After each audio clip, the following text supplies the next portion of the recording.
Hello, Hyper Peaches! Welcome to our 25th episode. I'm Erica. And I'm Joyce. Hi, Joyce. Hi. 25th episode. How are you feeling? I didn't even know it was the 25th episode. So the number doesn't mean anything to you? Age is just a number. Podcast is always just a number, so, don't make it a big you're way deal. past 25. Shh. I'm only 21. Right. By heart. Forever. So how are you? I'm okay. I'm trying to fake the energy. You're trying to fake the energy. Because tell people the time, Erica. Fake tell the people... hyper peaches. Yes, okay, that's getting kind of late. It's 11:46 p.m. right So now? that's why my point of view right now, my POV right now is Erica's eyes slowly, closing, can barely see her eyes. But we'll try her. Let's all collectively try our best to keep her awake tonight. Okay? Yeah, guys, I'm getting excited for what I talk about. Yeah. I hope you guys are excited too. But if I kind of just phase out, or I don't know, if I yawn a little, I'm sorry. Forgive me. Bear with me. So what would you rate your week, Erica? It's a 7-ish. 7-ish. 7.4. 7.4. That's very precise of you. I don't know. I don't like a 5. And I'm You just don't like like a 5? 5 minus 1 is 4. I thought you meant 0.5 rounds up to like the bigger number. So you don't I want to was go not to 8. thinking about that. I was just like, take a step back. So it's 4. All right, there you go. Yeah. How are you? How about yours? Me, I think I'm a strong, solid 8. Wow. Why? Wow. Wow, why? Bear with me. Wow, why? Let me tell you. So we briefly talked about this, right? Like, I told you, like, you were like, Joyce, you feel really quiet this week, right? You do. And I think mostly it's because, reality, I'm very busy and work is catching up, That's good. Which is a good thing, and the reason why I put 8 was because I think for a really long time, like, I felt like I was doing a lot of stuff, different, like, trying to focus on every single aspect of my life, but for once I'm able to kind of just focus work, like, for one thing, one specific element in my life that matters, right? And I really enjoyed, like, I was being able to, like, take that ownership, really just focus on it, didn't overthink too much, and just did the damn thing kind of thing, just like meet deadlines, like deliver stuff. Yeah. And that's, in a sense, is like, I could, like, there's like small wins and like small achievements, and to sum up the week, it's quite like, I like it. It's healthy, and it's I like it. Nice. The way I feel. So Good to hear that. yeah, I feel like it's like you're pulling that dance energy on the whole work thing. It's like the entire week is like it's like a 1 hour dance class for Joyce. Yes, that's a good perception to put in. Yeah. Because sleepy Erica. And I think it's I mean, we're gonna touch on it a little bit more later, but there's a lot of things that ties into passion, and that's a really great motivation to it. So why don't we just kind of kickstart up this topic and just tell people a little bit about why. Well, we haven't thought about the topic, but why insecurities? That's I think let's just put it this way. So guys, security in life, three main aspects, I would say, in your work, in your relationship with people, and maybe in your body. That's like something that I guess even if you're sane, you would come across that at some point in your life. And it's just that, I mean, me myself, I deal with that a lot in my daily life. So I'm just thinking, like, sometimes I'm like, why? So, like, for example, I'm sitting at my desk. I'm, like, feeling a little insecure in general. It's like, my boyfriend hasn't replied my message. Or, like, my boss hasn't replied my message. Or, like, oh, fuck, I look fat in this pair of jeans today. I'm like, why? Why am I always so insecure?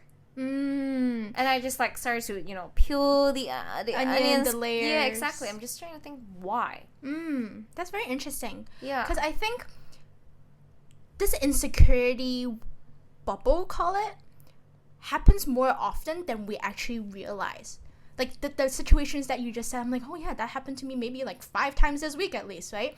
That the frequency is actually so frequent. The frequency is so frequent to a point that, like, I think now is almost right for us to have a sit down chit chat to actually dissect and actually talk about the different scenarios, the factors, you know, what are some to-dos to just kind of like when we encounter this, because I think everybody encounters it in any phase of their life, you know. Yeah, for sure.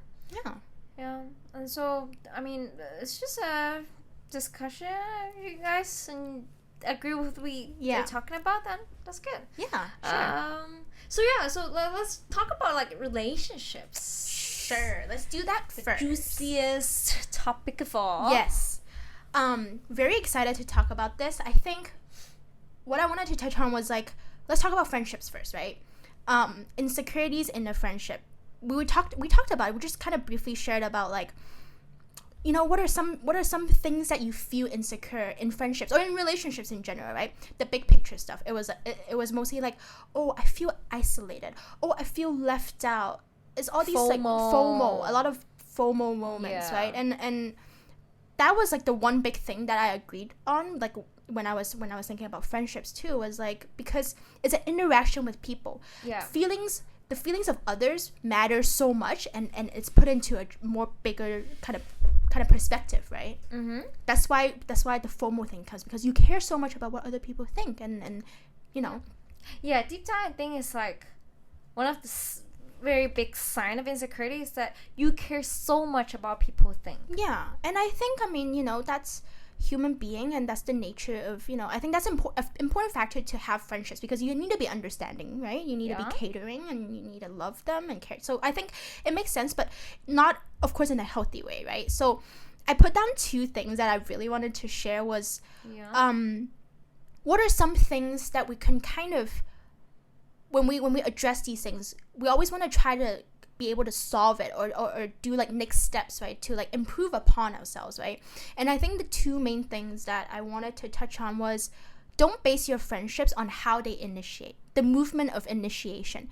For me, the longest time when I was in high school, even when I was in college, the initiation game was really mind-fucking me the entire time with any friendship. It was like I didn't want to seem too needy. I don't want to seem this or that. I want them to perceive me as I'm a cool girl, I'm a chill girl, right? But in reality, we're all lonely, and I just wanted to hang out, right? Like, why is that so bad, right? And I think now that we're talking and sitting down and did some, you know, digging and research, was like, it's important to know that, like, it's okay to, because friendships, any relationship is a 2-way lane, 2-way street, 2-way whatever, everything, right? It's okay to be the one to kind of get a head start and do the initiation, right? I mean, worst come to worst, what's the rejection? You're just like, oh no, I'm busy. Fine, move on with your life. You don't have to make it such a big deal out of everything, right? Yeah. I mean, sure, if the busyness is valid, then fine. But if that friend says like all these excuses every single time, I mean, that's maybe a friendship not worth having, right? But sometimes maybe people are just busy, and just appreciate and just valid that, right? Yeah, exactly. You remember the conversation we had earlier? You're like, kind of like, we're talking about, oh, how can you seek out for friends at this age? And I was just, it just hits me. I was just thinking, yeah, like most friends that I build these days is kind of just like, I mean, like actual friends, not talking about acquaintances. Friends with like no specific purposes at all. It really just comes naturally. It comes organically. Like, I think we're at this point where, first, we're all very occupied, no matter, you know, I'm sure all our friends are. So like, no one has time to actually go out of their way to do something that you constantly feel rejection for. So also, you don't have time to beg for someone who don't want to stay in your life. So it's like, if you guys like get along naturally, the friendship would just bond. It would just happen naturally, right? You just kind of wanna, like, I really get along with you. I just want to see you again. I just want to hang out one-on-one again. Yeah. And that's like the perfect depiction of how a friendship should be. And that's the kind of relationship where you wouldn't even be insecure anymore. Yeah, I agree. Yeah. I think, like relationship in general, it should be both parties making effort simultaneously. It could be like, it could be, I think it should be like, it's like me and you, right? Like when I feel that like you're busy, then I'll take the reins and I'll take the lead in, handling the podcast. It's like kind of like this unknowingly, unspokenly understanding of each other. It's like, I know you're busy, that's why I won't ask for hangouts, but we should hang out because hangouts is how we maintain the friendship, and we solidify the friendship, right? So it's like this kind of unspoken thing. But I think it's just important to kind of taking a brave step, because I think a lot of people are thinking the same thing, right? They're nervous, they're afraid of rejections. So if the whole everyone is thinking about the same thing collectively, there's no one taking the steps, right? So I think it's good to encourage each other, to everyone, just like reach out more, and don't assume what other people are thinking just because you're scared of it, right? I mean, sorry, just one thing. I'm just like, think about like even when we were kids, the two of us kind of maintain this bond. Even though we don't actually reach out to each other that often. It's like mostly only when you're back in Hong Kong. Somehow I don't feel insecure about this relationship, about this friendship. I'm just like, I kind of got this feeling that they will just go and flow, growing. Exactly. Well, turns out I'm right. There you go. I think it's this is great. I think the thing is, like, it doesn't happen so often, right? And which is fine. Like, I think when you were young, you were trying to like have like so many friends, but like now as you get older, quality over quantity. Now you know that everything is quality over quantity, and it's just that, right? Okay. And then the second point that I want to touch on for friendship was well, not just friendship. To be honest, it's a thing that I wanted to kind of generally for myself, actually, it's be the type of friend or person that you wish others to be. Always, forever, right? Period. Just to quickly elaborate on that is I think a lot of times we have so many high hopes or expectations on what other people should be, but in reality, maybe we can just do a check-in and look into ourselves instead. Look into the mirror, guys. Yeah, exactly. And I think actually the outcome will be quite good, right? Because it's like when you look into yourself, you're more positive, and you're radiating positivity. That actually translates to other people. Be like, oh wow. Like, not envious, but they'll be like, oh, I want to be close with her, or I want to get to know her more, or she's amazing, right? So I think it just kind of says a lot, and I really like this phrase, and I think that applies to friendships and relationships. In relationship it's kind of just like, be the kind of person that you want to be with. Because also, like, well, I don't know if you guys believe in that, but I kind of believe in the law of attraction. That's something that we strongly believe in. I think we said that before too. We did. And it's just sort of you keep being the type of person that you want to be with. It attracts like-minded people. For sure.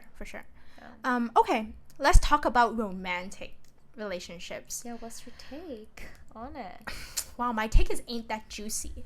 It's, what are the signs, right? We also talked about, it's quite obvious signs, right? It's like, oh, like feeling very, you can't trust that person, or you're always questioning, does he love me not? And it's like, I think that is, we talked about it. What are some factors, right, that leads you to think about the do you love me part? It's like, okay, you're lonely, some trauma, childhood background, upbringing, all that factors. And I think, some personality traits too will tie into that, right?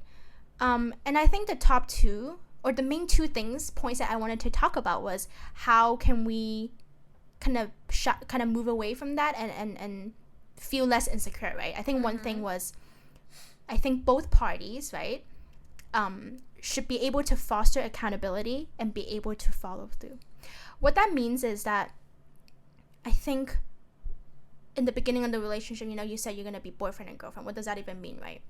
when we dig deeper, it's like you're committing to each other. Okay, so what the committing means, right? And then you dig deeper, and then you're like, okay, committing actually maybe means a lot different for everyone. But maybe, okay, for this sake of the podcast, let's say accountability and making a commitment is being able to say what you're gonna do, make a promise, and then do actually what you say, walk the walk, talk the talk, and actually action on it, right? You're like, okay, I'm gonna do this now. I'm gonna go buy the cake, right? I'm gonna buy a cake for you next week. Then you go buy. Sure. You won't get a cake, by the way. I'm just kidding. Ouch. Okay. Yeah, you know what I'm trying to say, right? Yeah. It's just like action on it, right? So yeah, this kind of just speaks for itself, and I think what you can do is, you know, keep the partner in the loop, help each other to hold accountable, be supportive to each other when he's trying, or when he or she is going through a struggle. Maybe just kind of help analyze and be a little more patient. I mean, if you already think that this relationship is worth it, then, you know, you just gotta put in the work, put in the patience, right? Yeah. That's that. Yeah. I do think, like, I don't know if it's like that for most people, but at least for me, for the friends around me, it's like we do strongly realize that men are from Mars, women are from Venus. Yes. So we're actually, like, fundamentally so different. So different. It's like, if you don't openly talk about problems, issues, don't expect that your man or will your address girl, them. Yeah, exactly. Yeah. They're just dumb as fuck. Yeah. And so, yeah, it's important to talk about it. And, like, the whole, like, foster accountability and, like, follow through, it has to happen both ways. Yes. Yeah. It's how you, like, eliminate that wall between you guys, and, like, to just, like, remove any kind of insecurity that you might have in your romantic relationship, per se. Well said. I think as we grow older, I think because we're so busy, I personally am trying to eliminate assumptions at all costs. Yeah. I think you agree that. I agree that. Like, we don't have time. We don't have time to beat around the bush. Yeah. And it's like, some things are not as complicated as your mind has set you up to be. You know what I mean? Like, your mind is always fucking with you. Yeah. So maybe just lay it out there and be like, you know what? Yeah. It might just be you overthinking. Take a step back, you know? So I think this is quite helpful. I think this is a way to actually maintain a healthy relationship, right? And then lastly, kind of ties into a little bit of what I said, was like the respect boundaries and consent. I know this might sound it's hard, doesn't happen overnight. We know that. What I mean by setting boundaries and respect, it might sound very, like, harsh and very, like, structured and tight, but I think it really depends on you personally, right? For me, I think the way it works for me was because I think as I grow older and I really prioritize communication a lot, and for me to be able to actually word for word tell my partner that these are the boundaries or these are the values that matters for me, these are the things that I want to communicate over and want you to be able to respect it. I want to respect your needs. And it's, also two-way street. So I think it's that mutual understanding and the boundaries that are set, like, intellectually, financially, emotionally, physically. It will allow the other person to be like, oh, these are the things that makes Erica, right? Example. Oh, okay, I'll respect that because she laid it to me and she told me it's important, right? So I'll value it, right? And I think this ties into, like, maintaining the healthy relationship. You don't have to have a sit down meeting to talk with him, but it's like at some point of the relationship you'll have to deliver these messages if it's a long-term relationship, right? If it's a forever lasting thing, right? So it's I think it's important. If it matters enough to you, then you just have to lay it out. Yeah, for sure. Nice, That's my take. Nice. I agree with all of that. It's like, it comes with, like, maturity and clear perspectives in life, yes, right? Which we're both growing, hopefully, constantly. So yeah, I think we talk about the relationship, then slowly we move on to what people in our age, also mostly care about. I think it's work. I think it's something that I also constantly struggle with, so I would actually like to talk about it. Okay. simple as that. Insecurity in work mostly is like feeling like, I don't know, I do have that kind of feeling, honestly. It's like I feel like there's always a fear that I might lose my job. I don't know where to come from. It's not like I'm performing not well. Yeah. I mean, obviously I'm not like outstanding, but I'm not like, underperforming anything, hopefully. Yeah. But I just kind of afraid that I might lose my job, and I really don't have the power over like, oh, when would that happen? Yes. Or like just how long would I still have my job? I always have that feeling. It's either that or that I just feel like, oh shit, like I'm not valued enough, in my job. It's like I am a trainee right now, but maybe you're treating me like a paralegal. Hypothetically, not saying that's happening in my job, just give me an example.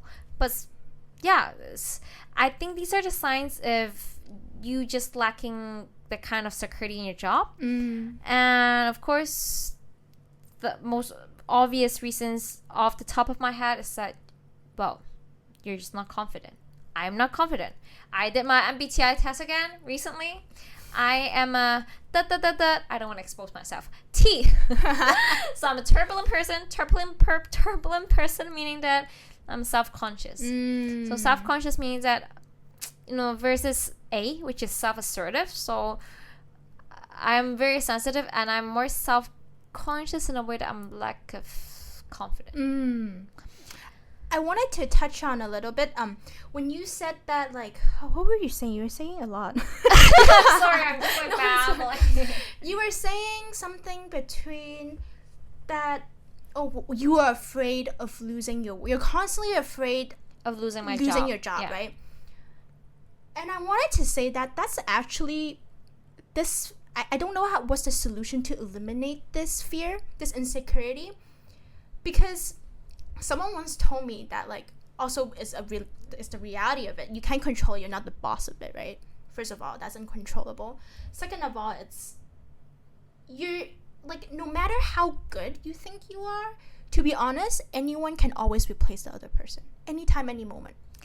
That's also the reality of it, right? Yes. So when I heard that, I'm like, you know what? That when someone told me that actually eased my mind in a way, because I'm like, just embracing the reality. Exactly. When you embrace the reality, that kind of actually eliminates the stress, because you're like, okay, if this is something that is out of my control, the only thing I can do and not regret is to do the best and perform the best I can at my job. And that's that, whatever life brings upon me, so be it. It's like that in relationship too, right? I can't control what my partner thinks about a relationship. All I can do is that I give my best, love him the most. Yeah. And if he doesn't appreciate that, I agree. The end of it. And it's like you laying everything on the table, like, this is who I am. I'm just being real. Yeah. These are my wants. I want to do this with you. And I think, like, at the end of the day, there's really no regrets, right? Because it's like you already did everything that you think you can do. You know what I mean? Like, it's like, I don't think there's, once you lay everything on the table, there's no regrets to that. It's really up to that person to perceive it, because let's be real, everyone's different. True. I think so. And again, you can't impress everyone. Yeah, I mean, and don't need to try to be. Yeah. It's like I talk about, like, the fear of losing my job. But when I come to think about it, there's so many reasons deep down why I have that fear. I mean, obviously, the most realistic reasons could be, what's happening with the economy lately. Yes. We all know about that. I don't need to touch on that. It's not good economy right now. It's not going well. It's not going well. But also, more so on a personal factor. Mm-hmm. I have a whole bunch. I mean, I guess I use 1 to 10. Speaking from personal experience, maybe, or maybe not. It's just that, okay. First off, some of you, I don't know if some of you might be or might not be not making enough money. That might be one of the reasons out in insecurity. And then some of you might having too much or too little workout. Not workout, sorry. Workload. Good morning, Erica. Yeah, right. Workload. Mm-hmm. And then other reasons is like, say you have too much workload, you just feel like you never receive enough recognition from your supervisors for all the efforts that you put on the work. And then there could be like, you're like in the loop but not really. What that means is that you're kind of in that email chain, but then you were always only assigned like the ad hoc task or like the minor stuff, the trivial stuff. You're not in for the big game, not in for the important task. Always kept in the dark. Yeah. So that could lead to the insecurity too, right? Yeah. It's That's always a bad working culture. That's bad working culture. But that happens a lot because it's like, again, manager, after they're just human beings, and who are they? They just come from being a junior to become a manager, right? So if they're being treated that way since they're a junior, that might just be the way that they treat juniors. Or it's just a personality. And you can't fix that. And sometimes if you are not having just a good enough relationship with your coworkers, with your clients, with your boss, say like, your boss assigned you a new client, and supposedly you're supposed to take care of the client, and then somehow the client just like, whenever there are important questions, they don't come to you, they come to they went straight back to your boss. And what does that say about you? It's like, you're not good at your job. And then of course, like, you're not gonna feel good about it, you're gonna feel insecure. The spirals too. Exactly. It's just like, you just kind of laid a lot of like scenarios, like detailed scenarios at a workplace, that could trigger the insecurity. Yeah, it's like causing all those like dramas in your head. Right. And I think I keep the best for the end of it. The deep down reason why you might be insecure in your work, might feel insecure in your work, is that maybe you're not exactly doing what you want to do. Period. Boom. That's a very. It ruins everything. Sorry. Yeah, I want to touch on that. Please do. Remember, I was talking about this really great example before our podcast. I was like, I was using my example, right? I told Passion? you, the passion part, right? And then we can kind of talk about like, I really like what you said about like the value plan, or like the personal values, like steps. You're gonna talk about it later, anyways.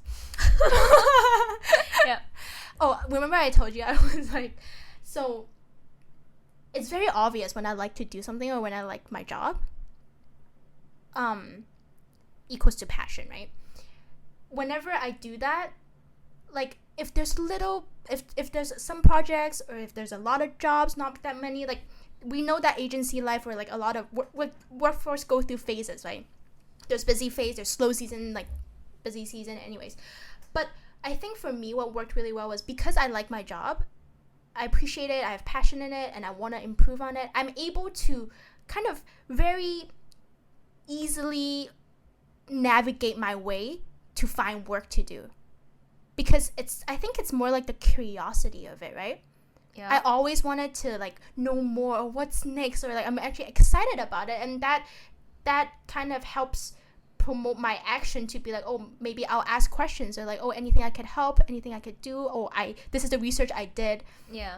Doing the like extra stuff really says a lot, right? You're eager to improve. Yeah. Because that's for yourself. It's not just like doing it for the sake of completing exactly a job.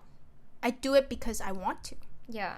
Exactly. That's really the bottom line of it. And that makes a whole lot different. That puts everything into perspective, to be honest, because it's like whatever negativity comes through, you're able to I feel like the passion thing is like such a big shield to kind of like protect you, be like, you know what, like I'm actually strong enough to tackle all these small scenarios and all these like issues, right? Because the passion overcomes it and guides me to it. Yeah.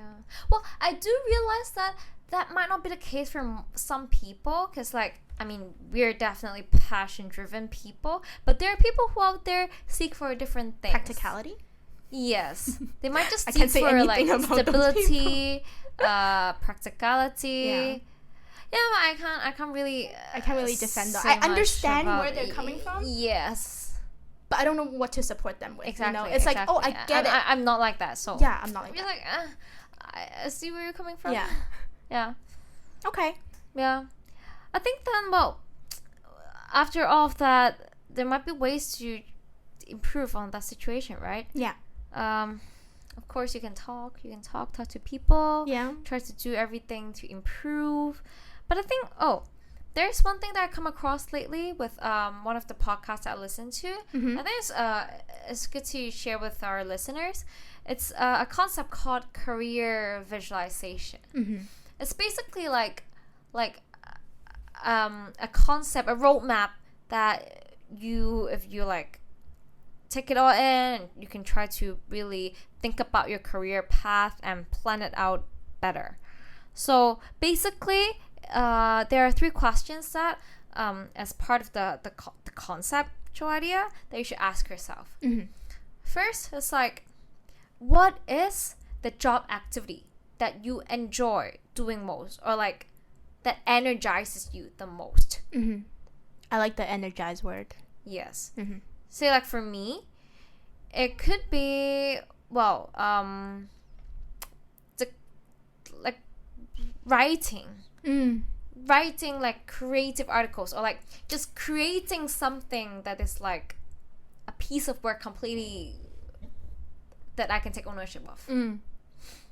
That is something that energizes me a lot. Nice. And the second question is like, what is your personal value for a job? What does that mean? It's like, what are some of the personal principles that might help you define your ideal work environment? For instance, if like, say someone who is like prefer to work in a very collaborative role with very flexible hours and independence, then maybe what you really value is like creativity, flexibility, and autonomy. That's you. That's me, girl. I never knew that this is what I wanted until the thing this came up to me. You know what I mean? It's like I never knew. It's trial and error. Yeah, it's like I kind of actually never knew it existed until I came here, and then I'm like, wow, this existed, and this is where I belong. Because I wanted to take an example really quickly, because I was like, oh, are we gonna talk about collaborative? This week I was like feeling so extra collaborative. I wanted to share with you was like, it's important that like everybody has a specific role that they're good at, but I think for especially what we do, like a creative agency role, it's actually taking everyone's point of view and then creating into a strong solution. So our collaborative time is actually very valuable, because that is actually the asset that we give to our customers, the service that we provide them. And I wanted to just quickly touch on it, because the collaborative time that I had with my coworkers this week at the co-working space, so many co's, was so healthy. Like I appreciate it so much, because I valued their expertise. Like I was collaborating with the designer, I was collaborating with the copywriter, I was collaborating with the project managers. So it was just like people's expertise bringing to the table, and then we're like, okay, these are our expertise, this is the client's expectation, how do we put it into a very nice packaging and then send it off to our client, right? And that process really sparked me joy, and I wanted to share with you was like, oh, I think collaborative and just being able to communicate with people constantly at work is something that Some is of the important values that I value. Yeah, I think so too. You always like to work in groups, or even I love group out. projects. I love group projects. Like, hey, you remember we met through a group project? We did a lot. We of bonded over a group project. Then I came to your place. Yeah. But I forgot what project we did. I was just like, ooh, this is fun. Yeah, you're free writing. Free writing? Yeah, you were. I think so. I'm always like, what's up, guys? You were. And then you did all the work. Yeah. Because you're such a good ass student. I like to take charge. You take charge, and then you're like, okay, no, I need to like actually do the work, right? Yeah. That's good. What was my thing? foster accountability and follow through. That's you, Erica. Let's go. You think I could be a good leader? I think you need to like have more talk with yourself. I think as soon as you're very sure of what you're doing, it's gonna go up. You know what I mean? Like, yeah, the I'm moment just one you of the know. lost. Souls. Yeah, lost souls. It's okay. Out there. The light will find you. Yeah, hopefully. But yeah, well, back to our visualization. So we talked about the first question is like, what is the job activity that energizes you the most? And the second question is like, what is the personal values for your job? So actually, there are a lot of values. Yes. Just as many as you can name. But for just like some thoughts for food for thoughts, this could be like, it could be some intrinsic value or some extrinsic values, like whether you value like the job security, the benefit, the recognition from people, or like you value it more like the inner value, like the challenge that you would face, or the autonomy, the creativity that you have, or like in a lifestyle aspect is like you value having as much leisure time, or like you value being in a very prime location, or you value having like the time with your family, diversity and culture at your workplace, stuff like that. So that I think you should really think about what are the personal values that you have that would align with the job that you're having. That's really good. The third question, and it's the last of it, is what do you want to be known for? Is there something that you really have to think about? So I guess, like, for instance, for myself, I want to be known for again, it's like a knowledgeable person. It's a little vague. Knowledgeable person for career-wise, or just like a whole person, like just like your value. Okay, as a person, yes. Okay. And I guess career-wise, I want to be known for like very nice, very good writing skills, and maybe good public speaking skills as well. You do have good public speaking skills. You Not went to really. you went to Longzhong when you were primary school like me. That's nothing though. Public speaking skills is hard. It is hard hard to acquire. Well, this, I think, what we're doing now is a really good practice for public speaking. Imagine us doing that live. 緊張. Wait, I wanted to say, can you guess what is my Known for?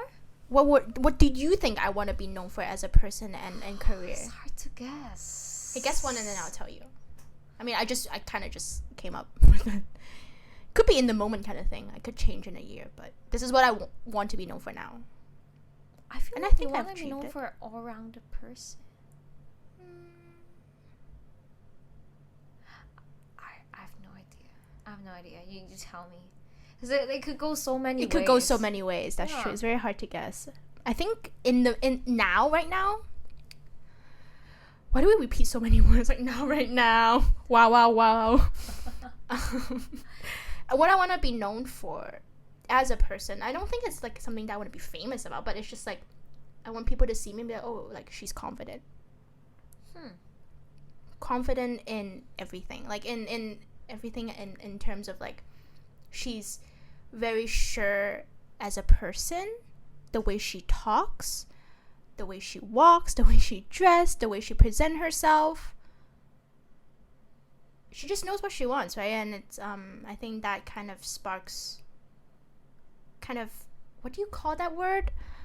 Charisma. Yeah, like that kind of joins hand in hand. I kind of want it. I think I value that a lot.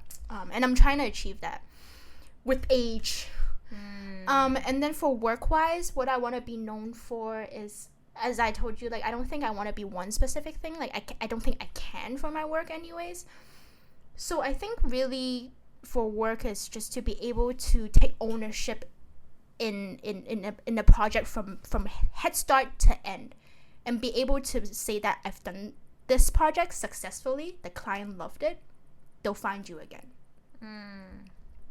I think Yeah. it's the process of it. So I think you're getting there. hope so.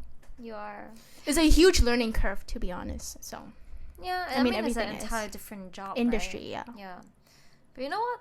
Funny enough, now that I think about it, like the stuff that I said just now and the stuff that you said, it's like, as much as social media could be deceptive, it kind of shows people that what you want to be known for. You know, it's like the stuff that you may be posting or I may be posting. Oh, you're talking about the posting kind of content. Yes, exactly. The content. Really? I think so. Wait, but like my stuff is like not up to date. No, it's not that. Like, you talk about confidence. Yeah. So, like, well, if we're just being completely brutally Yeah. honest in here, like, you post a lot of, like, you post for your post. Really? You get what I mean? You do. You post. Hmm. You post. Okay. Like, you That's also true. trying to portray, like, a more confident image. Mm. And then for me, I don't know, sometimes I don't really post Knowledgeable a lot of my stuff. yeah, it's just I guess I tend to post a lot of, like, some articles, Yeah, words. that's true. Yeah, subconsciously, I think We're that's doing like that. what we are trying to go for. That's true. I never thought about that. Yeah. So in a way, it's like if you're being a stalker, knowing someone first day and then you stalk her profile. Well, you know nothing too about the person. And then if you know their MBTI result, you know everything. Why is about MBTI such a big thing now? It's not just a big thing now. It's just Really? something that I talk about with Darcy. I 2 was days ago. but I was watching this new like Korean dating show again. Yeah. The first thing they met was like everybody was on the couch and they're like, "What's your What's MBTI?" MBTI? Yeah. Really? Yeah. Really? But how do people remember the 4 letters? Seems so I think they basic. studied it. Huh. So everyone is knowledgeable. Oh shit. That's It's a good conversational starter. What's your That's MBTI? true. That's true. And it kind of tells something about you, Yeah. about the person. That's true. Yeah. So well, I guess we should move on to the last point. one. So security about your body image. Self-explanatory. Mm-hmm. It's basically saying that if you're insecure, that means that you always have that kind of negative body image Mm. in your mindset. mindset. I think, to be honest, I think that it's mostly is culturally driven. I think so too. Yeah, because like when you think about it, for one, like who defined fat or thin? Exactly. Who is to tell you that having like tan skin is like not good? Yeah. Versus having pale skin is good, right? Exactly. If society and culture never established anything for body types or anything, but skin tone, color, whatever, this wouldn't even be a topic. Exactly. It's because we have all these systems and all these like categorizations Yeah. that makes body image a thing. Yeah. Agree. I mean, unless like, well, if you're fat to the point where you got like different diseases, then that's a different Then story. that's right? a different Then, extreme yeah, story. you yeah. should have negative body image. Yeah. Then you should be more self-aware. Yeah. Exactly. But yeah, I think it's the trends. It's like sometimes people fancy like big asses, sometimes like thicker thighs. Yeah. Yeah, it's always funny to see people, girls walking around in their really tight, sports leggings right now Yeah. with pretty thick thighs. Just a few years ago, maybe it's always been a thing in the Western countries, in America and Europe, but in Hong Kong, it might be just more recent years that the girls starting to be more bold on that aspect. And yeah, I mean, not saying that's good or bad thing. Just like it's interesting to see that people are getting more just bold and more showing themselves and loving their body. That's a good thing. That's also a trend, loving body, but also sometimes when you think about it, if you stress too much on loving your body, are you deep down having some kind of insecurity that you have to stress that, especially out of social media? You know what I'm saying? It's something that like when you say too much, you're overdoing it. Exactly. Oh, okay, it's like okay. you're thinking too You're just much hopping on the about it. trend, actually. Yeah, or you actually think so much about it that you have to say something about it to kind of defend yourself, but try to portray it in a way that it doesn't sound like a defense, but more like an affirmation, more like you're trying to like, this is good, but not saying that this is actually not that bad. You know, you're just trying to convince people. Yeah, I agree, because I think right now, actually, you know what the trend is? Like, I've been with my job, where we see the trend that like a lot of brands are trying to like do this thing where they're like, no Photoshop, body inclusivity, sustainable. I'm going off tangent. Sustainable, like all these similar value systems that like maybe when it was like the early, like when we were more like 10 years ago, like a decade ago, we might perceive social media differently. It was more like Victoria's Secret models. It was like super skinny. Yeah. It was like long legs. It was just like perfect skin tone, whatever, right? And now we're kind of like arguing and debating that, wait, hold on, 10 years ago, this is not what we think. We're now transformed to this person, right? Yeah. I mean, this is neither not, I'm just like stating an observation that we had, which is quite interesting, because mostly all the brands are doing that, because I think that's what you're saying, like the new kind of trend, or like Gen Zs, right? They appreciate, or they're very vocal about themselves right now, right? Yeah. And they're the next leaders of the society, and the fact that they are so bold with what they want is actually what we need to cater to, right? Yeah. So in a way, it's like that whole thing about social media. Yeah, it's all about the trends. It's like catering to what's next, what people are doing exactly at that moment. But I think just go back to like negative body image. If I have to think about some signs that one might have, that might, you know, kind of implies that he or she has a negative body image, then I'll think about like some questions. Like, for example, do you compulsively always recheck your body? Either you're like weighing yourself and measuring your body parts, and sometimes people do that stupid thing. They're like pinching their own skin, pinching their underarm skin. I'm like, what the fuck? Or examining yourself in the mirror over and over again. Like, you sit down, you look at the mirror, and then like right before you stand up, leave the table, you look at the mirror again. Like stuff like that. People do that all the time. Like, it's almost is really compulsive, right? Right. That, and also, like, you know, do you always apply a very heavy layer of makeup? Like, you can't leave without makeup. Yeah. And do your feelings about your body almost like interfere with your own work or relationship? Interesting. Say if you look kind of fat that day, you're just like you're sad the whole day, and then you're always comparing yourself to the others, or you're constantly like asking your friends like, oh, do I look okay today? It's all kind of stupid, right? Yeah. So I think, of course, these are all really bad. One thing that I can think of is like this term is called like body dysmorphic disorder. So it's like a disorder of an imagined ugliness. When I say imagine, it's like these kind of so-called ugliness flaws, they're just too trivial, too minor. Say like you have one mole, two moles, or like you just like recently sunburned, you have a tan line, right? And all these stuff could in your eyes be like exaggerated 100 times. You're magnifying that one thing. Yeah, exactly.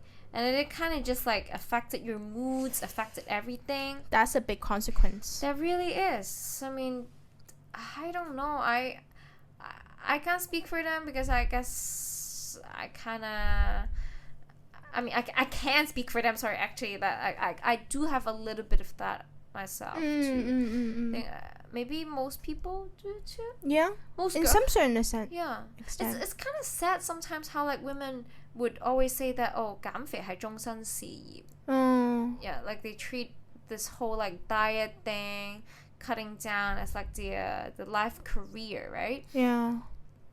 I myself might be one of them, but I just think that's kind of sad, because Guys don't really say that. Why do we have to be like that? Do you think they feel that way though? Because I do think that guys might not have that phrase, but I know some guys that are like they're actually very conscious of their body. More so not about 減肥, but it like losing weight, but it's more like it's the muscle, the 腹肌 comparison that like because that leads into masculinity. Yeah, true. Some guys have that too. Have that insecurity, right? Yeah, so. It's either like maybe 你俾人飛嗰陣係嫌你唔夠大隻。That's why like the top I think number one activity that people do or mostly men do when they are broken up, they hit the gym. Oh yeah, they freaking go ham at the gym. Yeah, they're like, I need to prove those guns and I'm come back to you. I see that. And you're like, but I see that in so many like situations, and friends tell me that. It's so interesting, right? Yeah, actually for some girls too. I mean, I do work out the most frequently when I really broke up. Okay. Yeah, but it's also because my way of like releasing stress or any kind of negative emotions is working out. Yeah. So yeah. So I guess we touch on everything. Is there any way that you think, well, from the negative body image thing, that you can kind of try to, you know, improve on that or help on that? I think for me it's like, instead of pinning point so strongly about what you don't like about yourself, maybe shift that energy and say maybe what's one thing, at least pick one thing that you like about yourself, and then stress on that, right? I don't know. Say for example me, right? I'm like, oh, okay, I like my lashes. I like my natural lashes, for example. They're not too long. They're not too short. I don't need extensions. Okay, sure. That's what I agreed upon myself, right? So for me to feel more confident and less negative about my body is that I'm going to stress on look at my lashes. I'm going to make sure they're up 24/7 whenever I go out, and make sure they're strong, they're bold. I mean, that's one thing, right? And that kind of eliminates a lot of the rest of the body image, which is like belly fat, blah, blah, blah, blah, blah, blah, you know? It's like... Yeah. Don't look at my belly, look at my lashes. Yeah, exactly. Transfer the energy to something that you like about yourself. Yeah, I think so. Yeah. And I think if sometimes if too much social media says bad for you, you might want to consider detoxing. Because honestly, it makes you compare way too much. Cliche as it sounds. It's really it does more harm than good for a lot of people. Yeah, I agree. And I think just really find out what works for you, right? It's like kind of maybe dig deep and do more like genetic research about yourself, actually, mindful eating, personal training. Like these are all tangible ways that could actually solve and minimize your insecurity about your body, right? I think so. Mindful eating, that's the thing that I'm trying to practice right now. Kind of. Except when I'm drinking. That drinking issue, man. Oh yeah, I should have mindful drinking. But I think all in all, I actually really like this topic because it not only we were able to bring our personal experience to each point, but with also the research that we did, we made a kind of... I like the podcast because there's more depth to it, right? Yeah. And I think that's what we're trying to work on too, is to how do we add more depth in because we're not expertise or we're not in anything in like anything in specific, right? So what we can be experts in is really our experiences, but our experience can also be backed up by research and like some factual stuff, right? And that two combined, I think really makes a very nice interactive podcast, you know? It's like it's honest, it's transparent. It's like that's where we add the experience. Exactly. It's, I guess what we're feeling is like what most people are feeling. It's just human beings. Yeah. And I think lastly, just the fact that I feel like we're doing this is actually more so for me and you. Yeah. I think more so this is so good for our personal growth, because how often do we talk about these issues these like insecurities, not in such details, in such deliberate, you know, it's like you don't even write your journal like that. So it's like the fact that we're able to, I say it and then you kind of, or the listener, vice versa, really, really helps for both of our personal growth. So thank you for that. I agree. Thank you for listening, you guys. Yeah. So thank you for listening, and we hope your day is as peachy as this episode. Make sure to follow us on Instagram and Facebook. Like and rate this podcast on Spotify and iTunes. Comment or DM us on any of our social media platform as well. Talk to you in the next one. Bye.